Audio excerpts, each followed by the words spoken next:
রাজধানীর জয়নগরের নবদিগন্ত সামাজিক সংস্থার উদ্যোগে বর্ণময় অনুষ্ঠানের আয়োজন করা হয়েছে। ক্লাবের 25তম রজত জয়ন্তী বর্ষে সেখানে রক্তদান শিবিরের আয়োজন করা হয়। 25তম এই আয়োজন নিয়ে আজ ক্লাবের তরফে সাংবাদিক সম্মেলনে বিস্তৃত জানানো হয়েছে।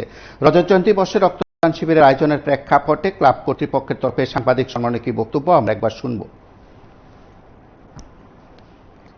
আমরা 15ই আগস্ট ৭৯তম স্বাধীনতা দিবসকে সামনে রেখে প্রতি বছরের ন্যায় এবছর আমাদের রজত জয়ন্তী রক্তদান শিবিরের আয়োজন করেছি। আমরা 2021 সন থেকে আমরা এই রক্তদান উৎসব সূচনা করেছিলাম। টানা দীর্ঘ 25 বছর হতে চলে আমাদের এই রক্তদান শিবিরের। করোনা মহামারীর সময়ও যখন করোনা কাল চলছিল তখনও আমাদের এই রক্তদান শিবির থেমে থাকেনি। আমরা প্রতিনিয়ত চালিয়ে গেছি আমাদের এই রক্তদান শিবির। আমরা এই রক্তদান শিবিরের মাধ্যমে হয়তোবা আমরা অনেকের প্রাণ বাঁচাতে পেরেছি। আমরা আমাদের এই রক্তদান শিবিরে প্রধান অতিথি হিসেবে উপস্থিত থাকার জন্য আমরা রাজ্যের মাননীয় মুখ্যমন্ত্রী শ্রী মানিক শাহ মহোদয়কে আমরা আমন্ত্রণপত্র পাঠিয়েছি। ওনার কাছ থেকে এখনো কিছু কনফার্মেশন আসেনি, তবে আলোচনা চলছে ওনাদের সঙ্গে। এছাড়াও স্পেশাল অতিথি হিসেবে উপস্থিত থাকবেন রামকৃষ্ণ বিবেকনগর মঠ মিশনের শ্রী মহারাজ স্বামী ভক্তি সুধানন্দজি মহারাজ। এছাড়া 34 নং এবং 35 নং ওয়ার্ডের কর্পোরেটর দুজন উপস্থিত থাকবেন, শ্রী তুষারকান্তি ভট্টাচার্য এবং শ্রী জাহ্নবী দাস চৌধুরী মহোদয়। এছাড়াও আমাদের একটা স্পেশাল উইংস আমাদের এখানে কাজ করে যায় রক্তদানের মাধ্যমে। এই বছর আমাদের 30 জন রক্তদাতা রক্ত দেবেন বলে সম্মতি জানিয়েছেন। তার মধ্যে আরো 21 জন আমরা স্ট্যান্ড বাই কন্ডিশনে রেখে দিয়েছি, কারণ আমাদের যে স্পেশাল উইংস সারা বছর রক্তদানের কাজ করে থাকে। যখনই যার রক্তের প্রয়োজন পড়ে আমরা ওই স্পেশাল উইংস থেকে আমরা একটা হোয়াটসঅ্যাপ গ্রুপ আছে আমাদের, সেই গ্রুপের মাধ্যমে যদি কেউ রক্ত প্রয়োজন হয় নেগোসিয়েশনের মাধ্যমে আমরা ওনাদেরকে সারা বছর আমরা রক্ত দিয়ে থাকি।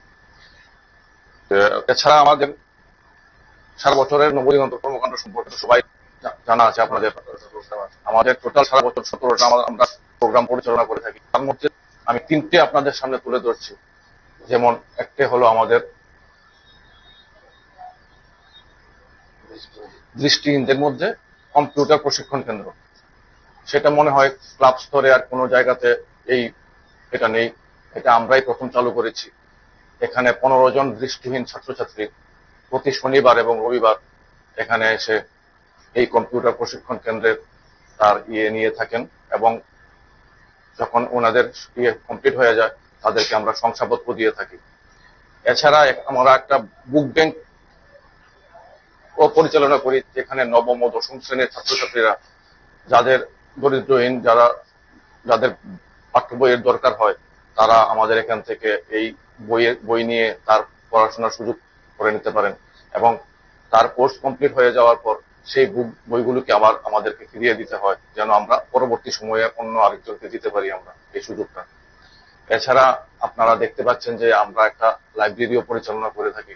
সেখানে প্রতিনিয়ত প্রচুর লোক এসে বই পড়ার মাধ্যমে তার আনন্দ উপভোগ করে থাকেন। এছাড়া সারা বছর আমাদের বিভিন্ন কর্মসূচি থাকে, সেগুলো আপনারা সবাই জানেন। রাখি বন্ধন, দুর্গাপূজা, শিশু উৎসব। আমাদের গত বছর আমাদের 25তম শিশু উৎসব আমরা পরিচালনা করেছিলাম। তো আমাদের সারা বছরে এইসব কর্মকাণ্ড আমাদের চলে থাকে। নমস্কার, আমি সভাপতি।